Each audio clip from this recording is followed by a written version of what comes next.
السلام علیکم و رحمت الله و برکاته. دوستان و برادران عزیز، امیدوارم که همگی خوب هستید. چگونه که به همه شما معلوم است، امروز 1 اپریل ما یک گروه شهروندان تاجیکستان در دولت آلمان گردی هم جمع آمده و در نزد سفارتخانه تاجیکستان اعتراض خودمان بیان میکنیم. مقصد از این جمع آمد در این است که ما همه با هم در یک جایگی طلب میکنیم که هر چیز زودتر عزت امان آزاد کرده شود. نه تنها آزاد کرده شود بلکه به آن جبران پرداخت کنند و با اون بهانه‌ای که شما پسر عزت امان را استفاده میکنید و به مردم دروغ میگوید، ما این را باور نمیکنیم تا آن روزی که عزت امان را ما با دو چشم خود در آزادی نبینیم. چگونه که ما گفته بودیم تا عزت امان آزاد شدن ما صدا بلند میکنیم، خاموش نمیشینیم. در هر کجایی که هموطنان ما قرار دارند، نوابسته در کدام دولت، روسیه، اروپا، امریکا و حتی در خود تاجیکستان، برادران عزیز شما نیز صدا بلند کنید تا اینکه عزت امان آزاد کرده شود. ما و شما منتظر شده نمیتوانیم. چگونه که به همه ما معلوم است، وقتی در تاجیکستان اینترنت را نرخش بلند برداشتند، تا اون وقتی که مردم تاجیکستان صدا بلند نکرد، اینترنت نرخش پایان آورده نشد. و اگر ما و شما صدا بلند نمیکردیم، اینترنت نرخش پایان کرده نمیشد. و امروز هم اگر همه ما سکوت بشینیم، اگر دفاع از عزت امان نکنیم، فردا یک و یک ما و شما رژیم امامعلی میخرد در تاجیکستان زندان میکند. در وقت آزاد بودن عزت امان از همه شما برادرانی در روسیه بوده دفاع میکرد، نوابسته نمیگفت که کرونا ویروس، نمیگفت کسلی. و حتی در وقت کسلی کرونا ویروس که پرزیدنت امامعلی چندین ماه غیب زده بود نمیبرامد در نزد مردم، ما و شما شاهد هستیم که عزت امان و جمعیت عزت امان برای شما مردم مهاجر کمک میکرد، صدا بلند میکرد و شما را دستگیری میکرد، خوراکه میآورد و همه شما شاهدید. اینجا یگان تعریفش نیست. و امروز هم ما همه با هم در یک جایگی صدا بلند میکنیم که عزت امان آزاد کرده شود. انشاءالله یک به یک برادران دعوت میکنیم، میان صحبت میکنن و فکر خودشان، سخنهای خودشان در اینجا در مقابل سفارتخانه تاجیکستان بیان میکنند. چگونه که میگن که مرد باشه بیاد و پرو گپ زنین، ما رو بر رو آمدگی هستیم. اگر اونا مرد باشن ببراین ما را گوش کنن، به سوال ما جواب بدین. از شرمندگیشون به ملیسا گفتن که یگان کس ترمین نداره، یگان کس اجازت ندید که به نزد سفارت بیاد. شرمنده مردانتون از این روز بیای که از شهرونده خودتون میگریزید. اون اویلیتی که شما میگیرید اون از این مردم تاجیک به بودجه دولت میسپارد نلوگ، از همون نلوگ مردم تاجیک به شما اویلیک داده میشود. اما در این روزهای سختی مردم از خودتون دور میکنید، چهره اصلی واقعی شما را مردم میشناسد. و از برادرها هر کسی که میخواهد بیاد صحبت کند، فکر خود چه بگد از یک لو کلوم برد. اکه محمدی اگر شما شروع کنید بهتر میشود. سخن رو به برادر عزیزمون اکه محمدی تشرف میدیم. محمد.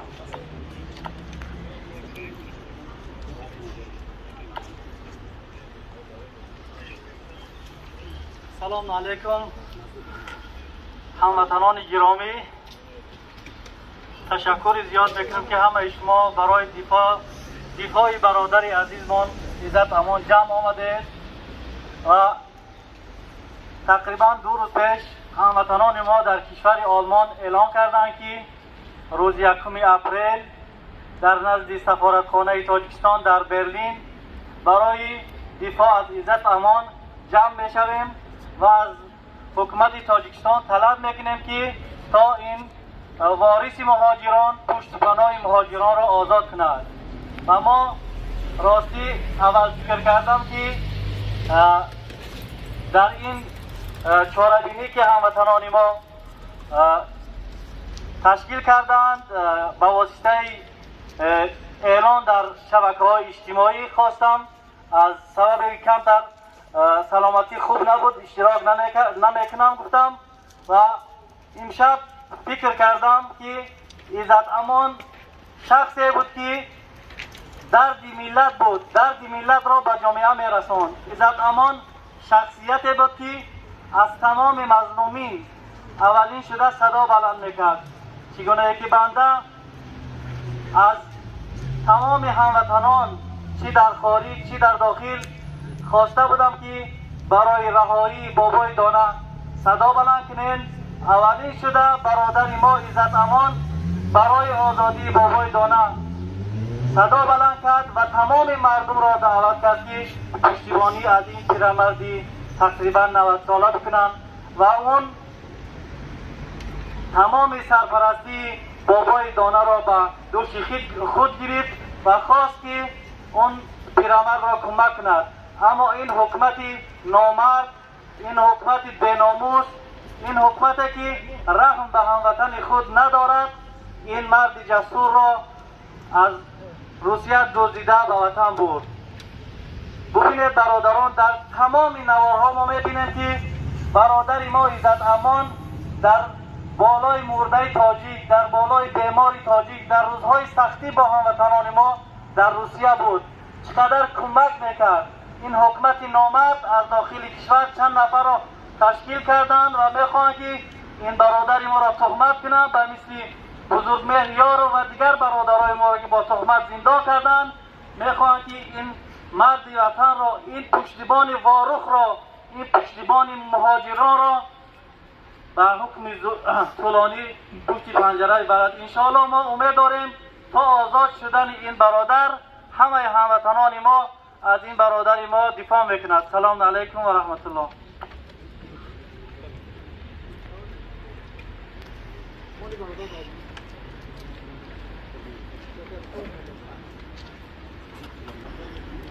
السلام علیکم و رحمت الله و برکاته.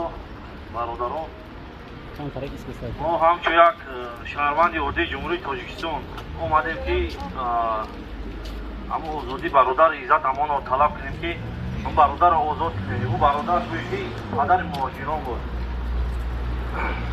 در حالت این خصوصا کرونا ویروس که ما در مثال آلمان هستیم، حتی یک ذره هم نتونستیم به مردم کمک کنیم، اما او برادر نه شب میگفت نه روز میگفت، میخست میرفت، اما مرده تاجیک هم میگرفت روی میکرد.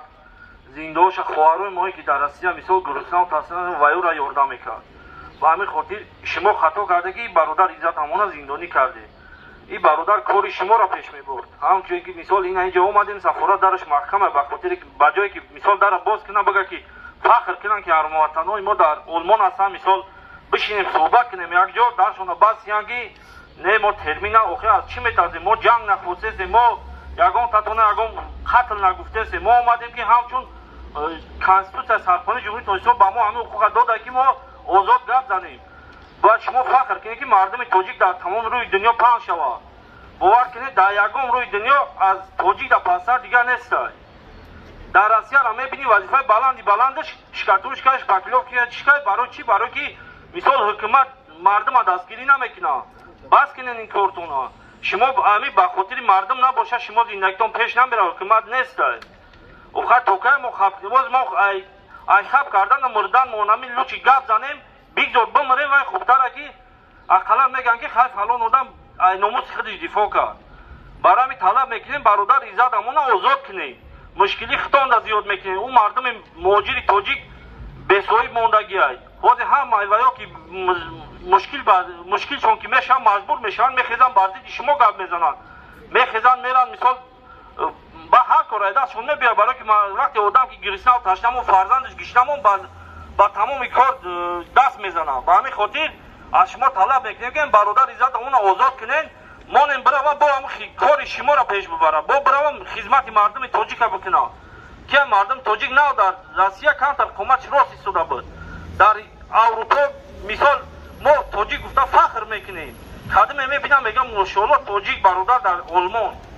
اما در روسیه میره ای ترس ملیسا را دیگه او گرست که اومد او گرست پاسپورت دارش میترسه. اوی خیلی شما که همین تاجیک در تمام روی دنیا که سربلند شد، فخر شما، فخر ملت و فخر دولت های شما. خیلی نکنه وقتی که تمام مردمی که اصلا قوای کاری تاجیک که در روسیه هست میگیره میشکنه، میگیره مثال ترسان میکنه دیگه از کجا تاجیکستان پیشروی میشود. پیشروی در داخل تاجیکستان دو دم برداشتن نیست.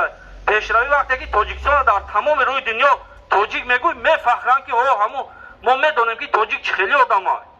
ما اینجا اومدیم الحمدلله تمام مردم روی دنیا که در آلمان هستن تاجیک میگیم در پیش ما میخیزن.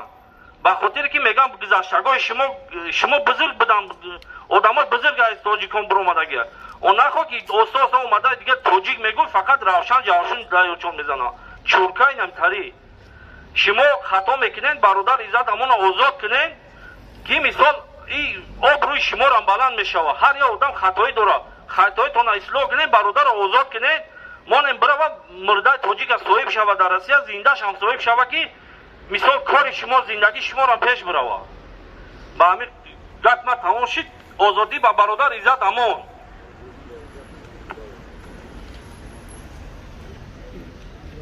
озодӣ ба Иззат Амон. Free Izzat Amon. Free Izzat Amon. Free Izzat Amon.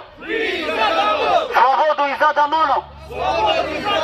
Svobodu Izzat Amonu. озодӣ ба Izzat Amon. озодӣ ба мардуми Тоҷикистон. озодӣ ба мардуми Тоҷикистон. озодӣ ба Izzat Amon. мо талаб мекунем Иззат озод карда шавад. мо талаб мекунем Иззат Амон озод карда шавад. мо талаб мекунем ки Иззат Амон озод карда шавад.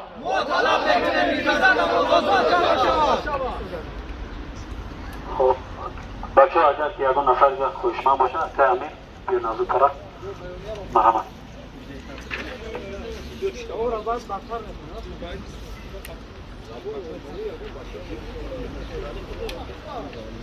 салом алейкум дӯсто, бародаро ва ҳамватано. хеле ки мебинед имрӯз мо як гурӯҳ шаҳрвандони Тоҷикистон дар назди сафорати ҷумҳурии Тоҷикистон дар Олмон ҷамъ омадаем то аз ин ҳукумат ва сафорат ва намояндагони он талаб кунем ва садои худро бирасонем ки акай Иззат Амон озод карда шавад. ба ҳамаи мову шумо маълум аст ки акай Иззат Амон гуноҳ надорад ва танҳо ҷурму гуноҳи ӯ ин аст ки аз пушти муҳоҷирон шабу рӯз рост буд ва аз ҳуқуқи муҳоҷирон ҳимоят мекард. ва бародарони муҳоҷире ки моро мебинанд бояд донанд ки ҳар нафаре ки аз онҳо дифоъ мекунад, ҳукумат ӯро нест мекунад, ҳукумат ӯро медуздад, зиндон мекунад, мисли Каромат Шарипов, Иззат Амон, Мақсуд Ибрагимов ва садҳои дигар. ва инро бояд донанд ки ин ҳукумат фақат мехоҳад ки тоҷик сархам ва бечораю беҳуқуқ дар ҳама шаҳру кишварҳои олам пароканда бошад. намехоҳанд ки тоҷик дар як ҷо сарашро баланд гирад. бародарои азиз, мову шумо метавонем ки акай Иззат Амонро озод кунем. ҳамин гунае ки то имрӯз идома додем, ҳамин гуна идома диҳед ва мову шумо шоҳид хоҳем буд ки акай Иззат Амон озод хоҳад шуд ва ин ҳукумат дигар роҳи дигаре надорад ҷуз озод кардани акай Иззат Амон. озодӣ ба акай Иззат Амонов. озодӣ ба акай Иззат Амонов. озодӣ ба тамоми зиндониён. озодӣ ба тамоми зиндониён. бародарони азиз, бетараф набошед, идома диҳед муборизаи худро. акай Иззат Амон озод хоҳад шуд. мо аз ин ҳукумат дигар фақат озодии Иззат Амонро талаб надорем. мо талаб дорем ки Иззат Амон озод карда шавад, шаҳрвандии ӯ барқарор карда шавад ва ӯ ба Русия баргардонида шавад ва ба ӯ ба хотири ин ҳама мушкилиҳое ки ба сараш омад ҷубро пардохт карда шавад то ӯ тавонад дар хизмати муҳоҷирон бошад ва миллати моро сарҷаму соҳибӣ кунад.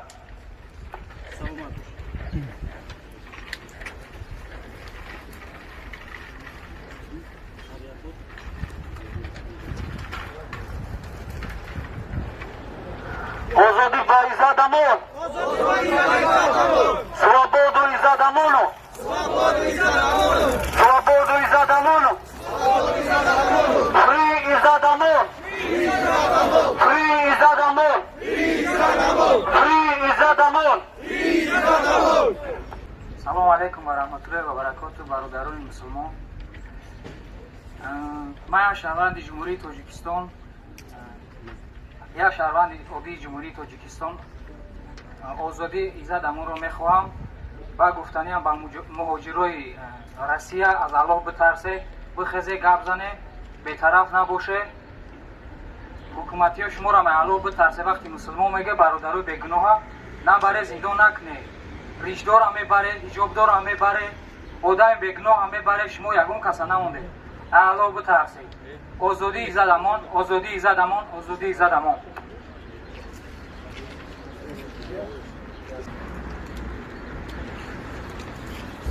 салом ба ҳамаи бародароне ки имрӯз дар ин ҷо ҷамъ омадагиам.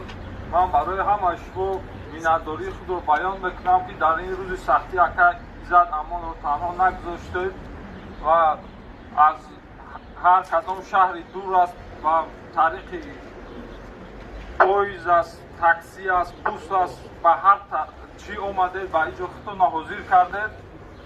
мо ягон гурӯҳ ҳам нестем, мо ягон кас дар ягон чӣ бадиам намехоҳем.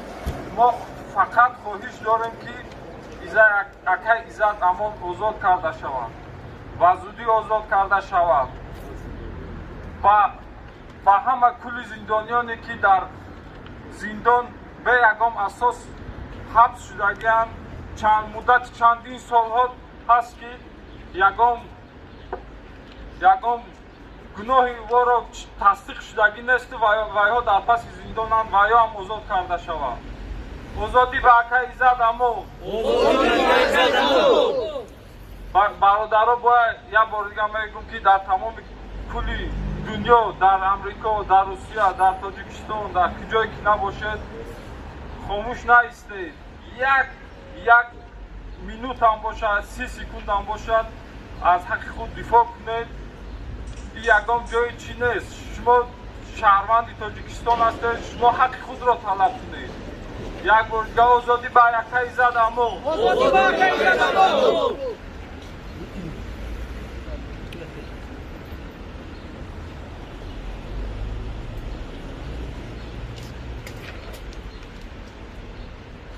السلام علیکم و رحمت الله و برکاته. همه برادران الله همه تجربه خیر بده. کارات موفق باشید. در این روز سختی یکی ایجاد اما آمده. ما با حکومت تاجیکستان همچون یک شهروند تاجیکستان کنیم که توقع این ملت به خاطر ریشش، به خاطر حجابش، به خاطر مسجدش، به خاطر غلام بدنش در تمام کشورها چی استاتیا 307 چی استاتیا 187 189 همیشه حمایت میکنه ملتا. اینجا نفرایی را که دیدستن یا در سیاست کشته بودن، اما امروز مجبور کردن که مردم علیه شما آواز بلند بکنن. این کاری که سیاستی که شما دست گرفتگین برای پدرای 70 ساله، مادرای 65 ساله سوم مصرف میکنین، میرین ابراز میکنین که فرزنداتون رو بگین که اشتراک نکنن. والله بالله تعالی قسم مقابل تو گفتیم از بحر پدر، مادر، خواهر، زن، فرزند همش ما به خاطر حق آواز بلند کردیم و دستم میکشیم. پدرای ما، مادرای ما خوب میدونند ما کی هستیم و شما کی هستید و ما چی میخواهیم و شما چی میخواهیم. 30 ساله که این مردم در بدر شد، در بدر زن میگیریه، فرزند میگیریه، چی در تاجیکستان چی بیرون. اروپا هم اومدیم، در اروپا هم اکستریمیست، داعش، تروریست هر چیزی که میخواهیم اعلان میکنیم. اما اگر ما جنایتکاریم اثبات بکنیم، والله قسم من خودم میگردم میرم به همین ریشم و به او بزدیلا و او کسایی که بگم که مرا اگرازه میکنن، مینویسن که پدر تا فلان میکنن، مادر تا فلان میکنن و زنجیر پوش بس میکنن میبرن. ای بزدیلا والله قسم من میدونم چگونه زندگی کردستم، به خاطر الله آماده هستم. باز میگم این برادرایی که تهمت میکنه و زندان میکنه اینا همه برادرها بودن که راه جوانمردی را برای ما موحدا نشان دادن که شما در دین و در زندگی تو همه خیلی استوار باشین. والله قسم شما اشتباه کرده و خوب میدونید و میدونم زیادی برادرای هستن که نمیخواهند مردم از ظلم بکنن. اما مجبور شو میکنند این بهانه دیگه سری راهشون نمیگیره و در همون ظلم خوش هستین. برین خواهری ما را میبرین، اپای ما را میبرین، مادری ما را میبرین، از دست شما هر چیزی که میآید بکنین. ما فردا پیشگاه الله خود این حساب کتاب انشاءالله میکنیم، به خاطری که ما به قیامت و به الله امیدوار هستیم و میخواهیم با هر چیزی که پیشوای ما محمد صلی الله علیه و سلم ما را تعلیم داد و گفت که چگونه شما مسلمان ها زندگی بکنید، ما میخواهیم انا همون گونه زندگی بکنیم. اما شما دشمنای دین هر چیزی که میخواهیم، اون برادرایی که چی از قزاقستان چیز از روسیه، او برادری که در سفارت شما زدن در یک 6 ماه پیش یا 7 ماه پیش در تاجیکستان بازداشت شده بود به خاطر کار در دست شما بود. امروز زدن بینیش شکستن، چهرهش شکستن، در مدت 1 ساعت رسانه‌ای کردن که این با داییش سر کار داشت. والله قسم تهمت میکنه. از تمام موحدای تاجیک میگم هر یک کدوم شما پنهان موحدای کمنتر این بزدلی میکنن، والله قسم این همه تهمت تو میکنه. امروز وقت ساعتی آمده است مثل برادر ما عزت امان بخزین حق خودتون طلب بکنیم به خاطر الله، به خاطری که فرزندای ما فردا نگه که پدرای ما بزدل بودن که خاموش ایستادن، امروز ما را همه ضعیف شدیم. مثل زن باید این امورها و این چیزا در تاریخ ثبت بشود که فرزندای ما ببینن که پدراشو چی شجاع بودن و شجاعت باید ما یاد بتیم. 30 سال ضعیفی را ما را نشان دادن، در زندان میبرن، این شکنجه میکنن، این ظلم میکنن، این رجعت میکنن. ما را از مکتب شروع میکنیم زیاد دادن. ترسه وقتی ما صنف 4-5 بودیم ملیسا را و سر ما را می آوردن، از همونجا ترس میدادن که فلان نکه کی زندانت میکنن، فلان نکه ملیسای رقم میکنن. بیاین از این مردم یاد بگیرن که فرزند چقدر تعلیم میکنن و ملیسا را میبینن چی رقم وقتش کش میشود. فرزندای تاجیک اروپا میان ملیسا را میبینن والله میگریزه، فکر میکنم برای شکنجهش میکنن. بچه های خوب شما ملت چی میگه من نمیفهمم، یا ملت فقط همون 4 کسی هست که با چیزی شما لبای میگه همه هست. شما نرین مجبور نکنین که ملاهای علیه ما گپ میزنه یا ما در گیجا تربیه گرفتگیم و خواندگیم. ما در همون ملاهای درس خواندگیم تربیه گرفتگیم که امروز در مسجد ها منبرها شیشتگیم، اما اوها تسلیم شدن. اما ما شاگردای همو هستیم که تسلیم نیستیم. انشاءالله تسلیم نخواهیم شد. هر ظلمی که میکنیم بالای خانوادگی ما طلب میکنیم که اکای عزت امان بدون یگان شرط خیر آزاد کرده شود و همسر اکای عزت همچون مادری ما است، همچون مادری ما است. امروز گریه میکنه، اشک میرزونه که عزت امان به خاطر شما و به خاطر فرزندای شما که در مارگاه خوب دل جگر نداشت، عزت امان خوب نمیکرد، میرفت مرگ به مرگ تابوت جمع میکرد، سوم جمع میکرد، رایی میکرد. امروز شما او را میگه که مشینی کرد. ما میدونیم همه را شما 4 استاتیا دارید، 147 187 189 307 دیگر هیچ چیز نمون، هیچ چیز. چی میخواین این ملت ما نمیدونیم، ما خود حیرانیم. باکه عزت همچون شهروند تاجیکستان آزادی میخوام و دیگر زندانی هایی که به یگان اساس. وقتی شما یک چیز دیگر را تصمیم میگیرم میگم که وقتی که بدل و شهاب‌الدین پدرش و برادرش برآوردن ویدیو کرد که بچه‌م بدر بیا همه خوبه، اینا با گفتی شما شهاب‌الدین بدل و خودش رفت به تاجیکستان، اما این برادر گیجا است، این برادر گیجا است. اینا شما گفتیم بیا، پدرش گفت بیا. دیگه این قدر برادرها و این قدر پدرها را شما مجبور میکنه که فرزندتون بگو بیا خوبه، کی شما را دیگه باور کنه؟ هیچ کس باور نمیکنه. هیچ کس دیگه نمیروه. ما میخواهیم که آینده ملت دیگه بزدل نباشه، مرد باشم و تاجیک باشم، چی ای باروخ چی ای پامیر، هر کی جایی که نباشم برادرای تاجیکستانی از خاک دین ناموس خود دفاع بکنن. هر چیزی که ما شدیم، اگر شما هر چیزی رو اعلام میکنین از دست شما شدگین، مجبور کردین که همین ملت دوست شوه، در راههای هر چیز بروه، شما مجبور کردین. آزادی با کی زد امان، آزادی با کی زد امان، آزادی با کی زد امان. سلام علیکم و رحمت الله و برکاته.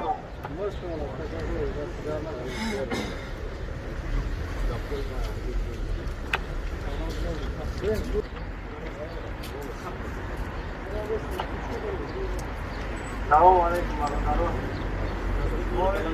ما یک گروه شهربچه‌های تاجیک در آلمان اینجا جمع شدیم به خاطر آزادی برادرمان عزت امان.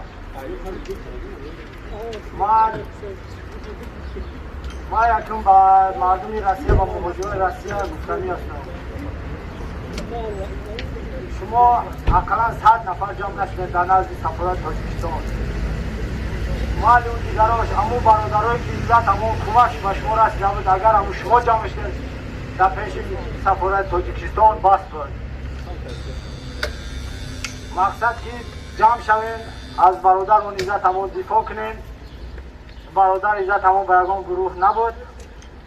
این رژیم رحمانی ای رحمان و خوین خیزه نامد برادرات عزت امان دفاع کنیم. آزادی با عزت امان، آزادی با عزت امان، آزادی با عزت امان، آزادی با عزت امان، آزادی با عزت امان، آزادی با عزت امان.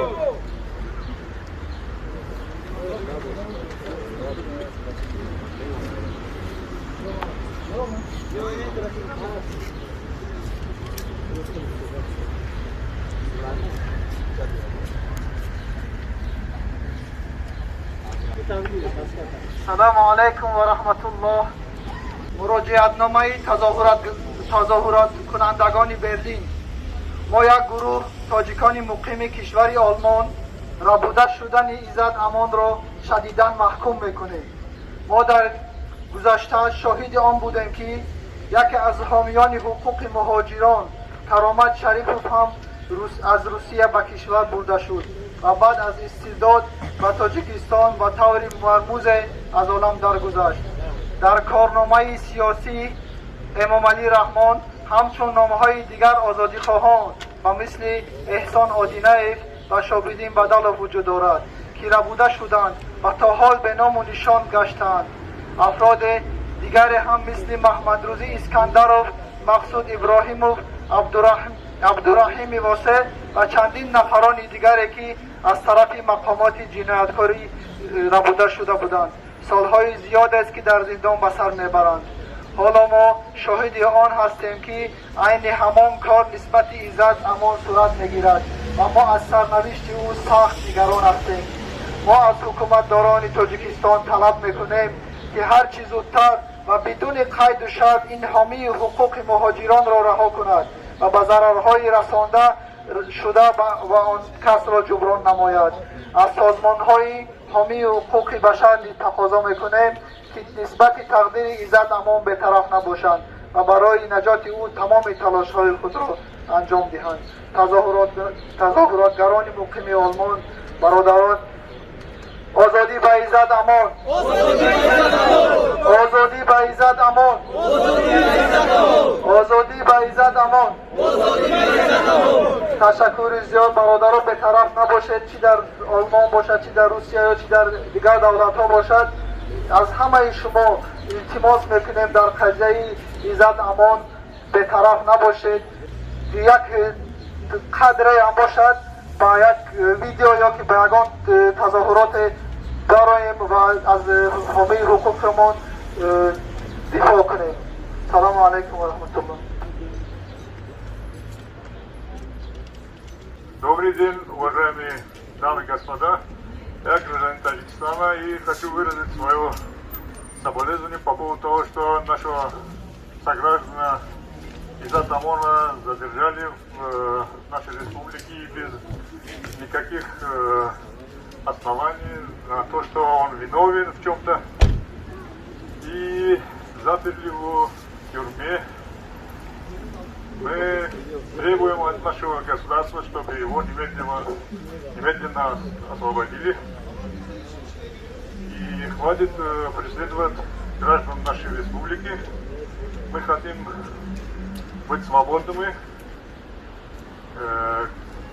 Как бы мы живем в демократической республике, и у нас нарушаются наши права.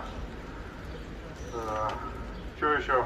И хватит делать наших детей сиротами. У нас и так много проблем, и без ваших преследований. Спасибо большое, дамы и господа. И требуем от Республики Германии, Демократической Республики Германия, чтобы приняли свое участие в освобождении нашего сограждана Изада ОМОНа. Он ни в чем не виновен. Свободу Изада ОМОНа. Свободу Изада ОМОНа!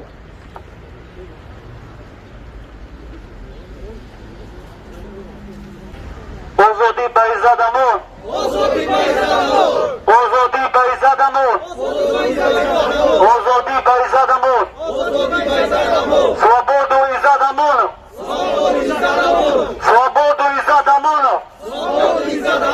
Свободу Изад ОМОН!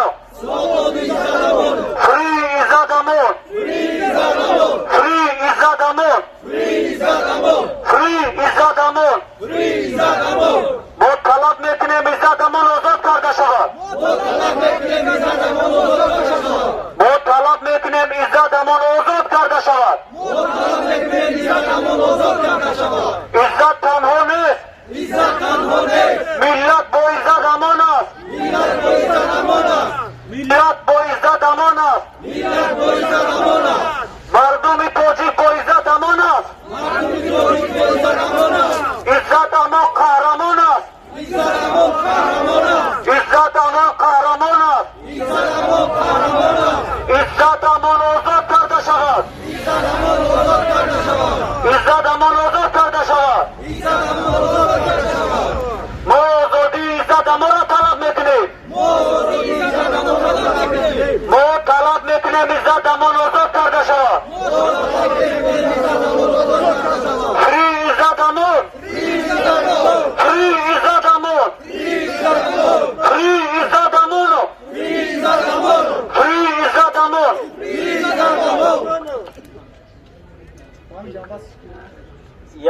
یک دو مسئله دیگه است که برادرها و از جمله مردم باید بدانند که امروز حکومت کوشش دارد.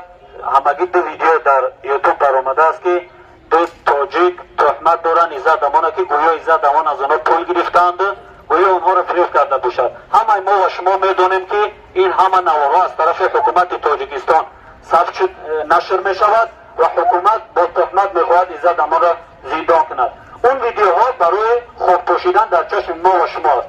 چرا تا دیروز که ایزاد امان آزاد بود یگان ویدیو در یگان شبکه اجتماعی نبود.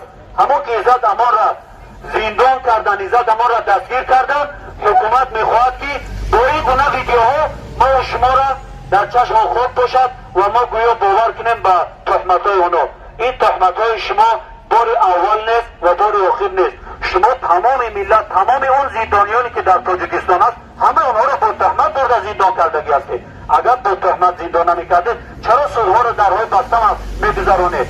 سودها را آزاد بمانید. بگذار ژورنالیست‌ها در اونجا اشتراک کنند. بگذار خش پاور این مردمی که شما میبرید زندان میکنید اونها اشتراک کنند.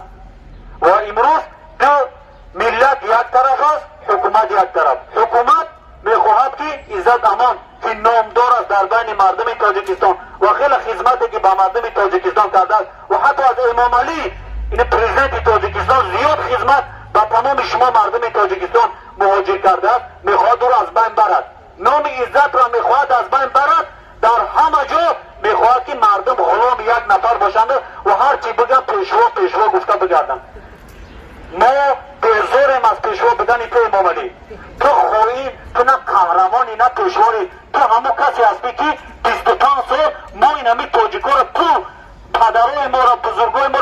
کشتگی هستی.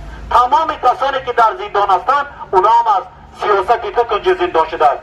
امروز در تاجیکستان قانون است که هر کسی ضد امام علی گپ زند 5 سال زندان میکنه. گپ این در یگان روی دنیا نیست و هر کسی که امام علی تعریف کند او میرود به یک وظیفه بلند میکند. همه شما شاهد هستید که یکی از نماینده حکومت داخل مسجد آمد، تمام مردم حقارت کرد، تمام مردم تاجیک همون مسجد حقارت کرد، بجای او که اون به جوابگاری کشیده شود برعکس او را وظیفه های بلند بردن. اما یکی از مسافرکشانی که در شهر خوجند که به طرف چند مسافر گپ قبیزت او را برده زندان کردن. امروز ما همه با هم در این همینجا برادرایی که در دیگر دولت ها هستید شما هم بی‌طرف نباشید. ما و شما تا وقت اینمی که به میدان ها رویم صدا بلند نکنیم یگان تغییرات در تاجیکستان نمیشود. صدای ما و شما، قیام ما و شما این همینا سبب میشود که در تاجیکستان ملت آزاد کرده میشود و ظالمان کنج زندان. ما همه با هم در یک جایگی تمام مردم تاجیکستان بی‌طرف نباشید، ویدیو کنید، صدا بلند کنید، در همین میدان ها ببرید، در دستاتون همین گونه پلاکت ها را گرفته در بر عزت امان باشید. ما همه برای یک کس برای همه. در وقت آزاد بدنش ما و شما را دستگیری کرده است. ما و شما را مردم تاجیکستان در حالت سخت‌ترینی که قرار داریم ما را دستگیری کرده است. امروز نوبت ما هست که عزت امان در سختی قرار دارد. نوبت ما و شما مردم تاجیکستان است.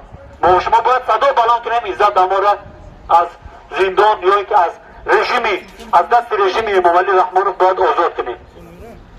و تمام برادرها همه شما شاهدید که و حتی ما هم خودم همه این برادرها اکثرش در روسیه بودن. هر یک تای ما و شما در روسیه تمام برادرهایی که ما و شما میمردن از دنیا میگذاشتن در ما چند روزی خواب بود اونا را تنها عزت امان سراغ میکرد. ده ها بار به سفارتخانه تاجیکستان زنگ میزدن میگو ما کار نداریم. تاجیک خودش مبلغ جمع میکرد و حتی هم برادرای خودش به تاجیکستان روان میکرد. ما یک بار دیگر صدا بلند میکنیم که عزت امان آزاد کرده شود. آزادی به عزت امان، سوابود عزت امانو، فری عزت امان، فری عزت امان، فری عزت امان، آزادی به عزت امان. ما طلب میکنیم عزت امان آزاد کرده شود. ما طلب میکنیم عزت امان آزاد کرده شود. ما طلب میکنیم عزت امان آزاد کرده شود. آزادی به عزت امان، آزادی به همه بیگناهان، آزادی به مردم تاجیکستان، آزادی به مردم تاجیکستان، آزادی به عزت امان. سلام علیکم یا بار دیگر برادران. ما به همه حکومت دارون و نمایندگان حکومت در همینجا مراجعت کرده گفتنیم که شما ببینید که مردم چگونه عزت امان رو دوست می‌دارند و این مردمی که اینجا جمع شده است اگر رحمانوف و تمام حکومتش هم بازداشت میشد یک نفر در اینجا به خاطر اونو جمع نمی اومد که اونها آزاد کرده شوند یا چیز دیگر. اینها همه به خاطر عزت امان آمدند و هزارها نفری که با از طریق ویدیو و از طریق دیگر شبکه ها آزادی یکی عزت را طلب دارند این معنای او را دارد که ملت چقدر عزت امان را دوست می دارد و این رشک این حکومت دارو را به بار آورده است که یکی عزت را بازداشت و زندان کردند. به همین خاطر شما موفق نخواهید شد و ما اگر شما خواهید نخواهید ما عزت امان را آزاد خواهیم کرد. این ملت دیگر شما را به این حال نخواهد ماند و حقوق خدا از دست شما با هر راهی که باشد خواهد گرفت. آزادی به عزت امان. Russia, please. Россия с вами. Россия.